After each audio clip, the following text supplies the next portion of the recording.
સાથે જો આજે આપણે રસોઈ ચાલુ થઈ ગઈ છે ને વાગી ગયા છે 11 ને 11 અને જો અમે બટેકાનું શાક પકાવી છે ને આજે તો ચાલો જો આપણે જમવા બેસી ગયા છીએ લાડવા ને બટેટાનું શાક ને રોટલી ને કેરીની વાગી ગયા 4:30 અને જો આપણે આવી ગયા નીચે આ તો લાડવા ખાઈને મસ્ત નીંદર ખેંચી લીધી છે નકર અમથી નીંદર બપોરે ક્યારેક તો જો આપણે દાળ સરસ મજાની ઉકળે છે અને ઢોકળી વણાઈને નખાઈ ઢોકળી પણ વણા. હેલો એવરીવન, ગુડ મોર્નિંગ, જય શ્રી કૃષ્ણ. કેમ છો બધા?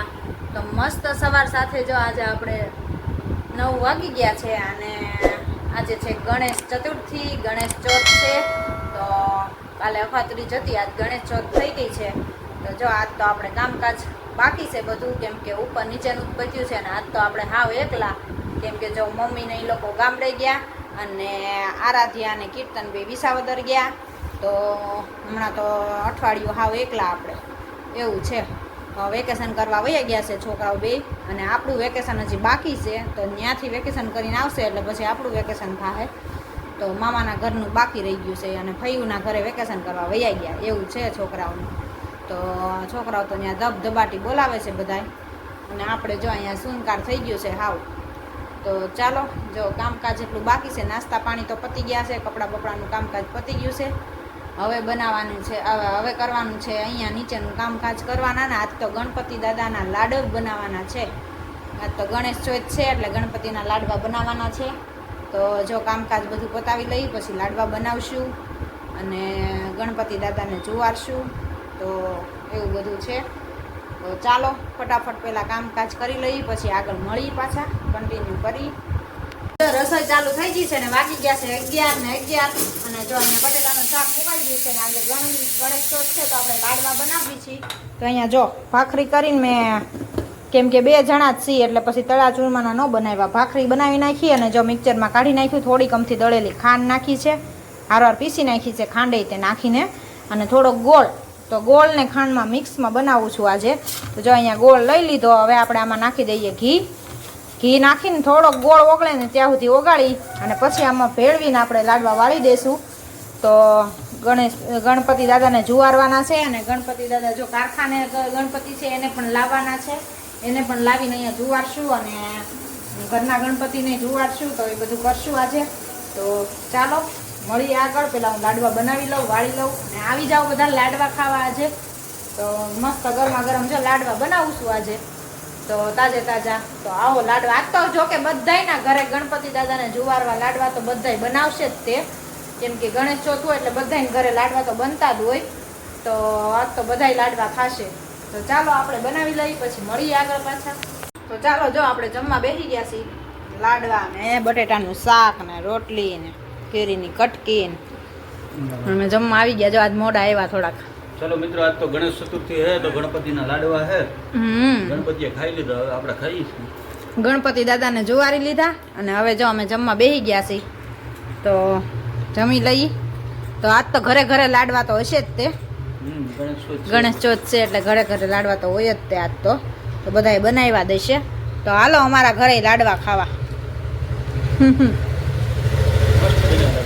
હારા બન્યા. મેં 2 મિક્સ કર્યું, મેં થોડીક ગોળ નાખું ને થોડોક ખાંડ નાખું. એકલા ગોળ કરતાં મને ખાંડમાં ભાવે એટલે 2 ભેગું કરીને કર્યું.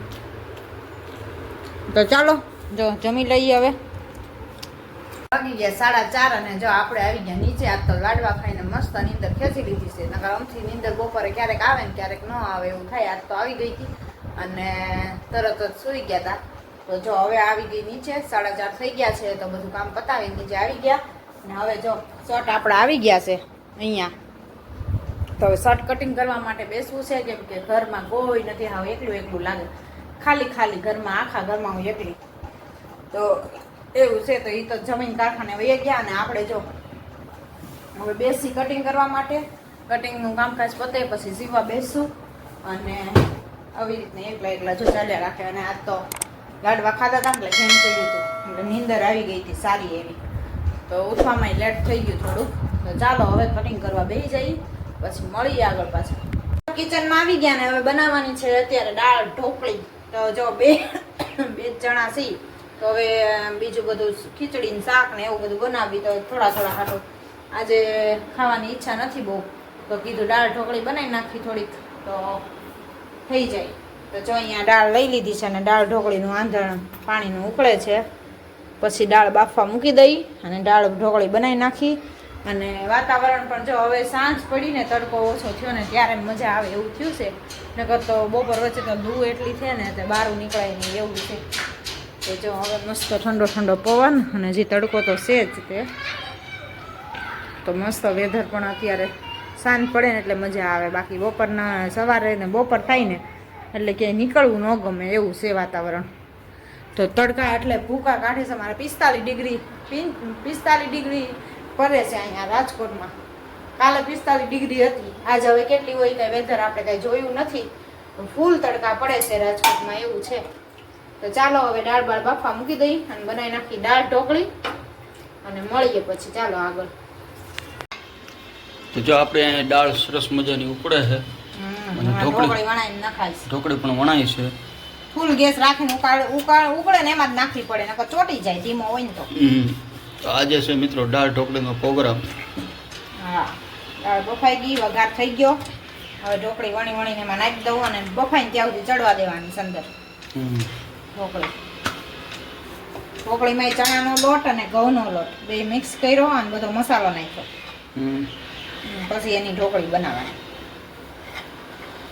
આપણે જો હમણાં રેડી થઈ જાય ને અડધી કલાક થાય ઉકળતા. ઘટે એવું નથી લાગતું? અરે એટલી બધી આખું તપેલું ભરાય હું ઘટે. દાળ આપણે 2 જણા જ છીએ કાંઈ ન ઘટે. આપણે 4 હોય તો થઈ રહેશે ને દાળ ઘટે એવું નથી. ન ઘટે દાળ. હજી જો હજી ઘાટી થાહે અને હજી પાણી હમાહે નાખવું છે ને તો હજી જેમ ઢોકળી આવશે ને ઉકળશે ને રખો નથી નાખ્યો ને? ના એ નથી નાખ્યો. પીળો તો હા તો નાખી દેવો તો ને પીળો તો ભૂલાઈ ગયું. મને તો યાદ ન આવ્યું. તમે બોલ્યા હોત તો પેલા એમાં બોલવાનું શું હોય ખબર જ હોય ને. બાફીને ખાઈ જાજો અહીંયા હરક હો. કેમ કે હમણાં આ શાક હવે નથી કરવું. ઓલા બેન ને પણ તો ઉકાળી નાખજે ને તો હું ઓલું કરી નાખી જ્યુસ પી જાય છે એનું. હા તો ઉકાળી દઈશ કાલે. એટલે કાલે સવારમાં ઉકાળી દઈ જાય નવણા કોઠે હું હરગવાનું જ્યુસ પી જાય બરાબર. એટલે કાલે સવારમાં ઉકાળી દઈશ એટલે છે ને પીવાઈ જાય. ઓલો પડ્યો હાવ સુકાઈ જાય. બાફીને અને બ્લેન્ડર મારી દેજે એટલે હરગવાનું સિંગું છે ને ક્રશ થઈ જવી જોઈએ. સિંગુ નો ક્રશ કરાય ચૂ કુસા રે હવે. કુસા નો રે એને ગાળી નાખવાનું હોય ક્રશ કરી નાખવાનું હોય આખે આખું જ્યુસ જ થઈ જવું જોઈએ આખે આખું. એમ નહીં સિંગ ગરબ લઈ લેવાનો હોય ને સિંગુ કાઢી નાખવાનું હોય પછી જ્યુસ કરવાનું હોય. એવું ન હોય. એવું જ હોય. આખે આખું હે ને જ્યુસ બ્લેન્ડર મારી દેવાનું પછી ગાળી નાખવાનું. પછી સોતરા આવશે. પછી ગાળી નાખવાનું હોય સોતરા ક્યાંથી આવે? હા તો કરી દઈએ એમ તમારે જેમ પીવું હોય છે એમ. હા જ્યુસ હરગવાનું કાલે પી નાખશું. ચાલો મિત્રો તો મળીએ આગળ. જો આપણે જમી કાઢવીને ફ્રી થઈ ગયા ને હવે આવી ગયા ઉપર. વાગી ગયા છે 9:45. તો ચાલો આજ માટે બસ એટલું જ હતું. આજનો વ્લોગ અહીંયા જ એન્ડ કરશું. લાઈક કરો, શેર કરો ને સબસ્ક્રાઈબ કરો. મળીએ કાલ નવા કન્ટેન્ટની સાથે. જય સ્વામિનારાયણ.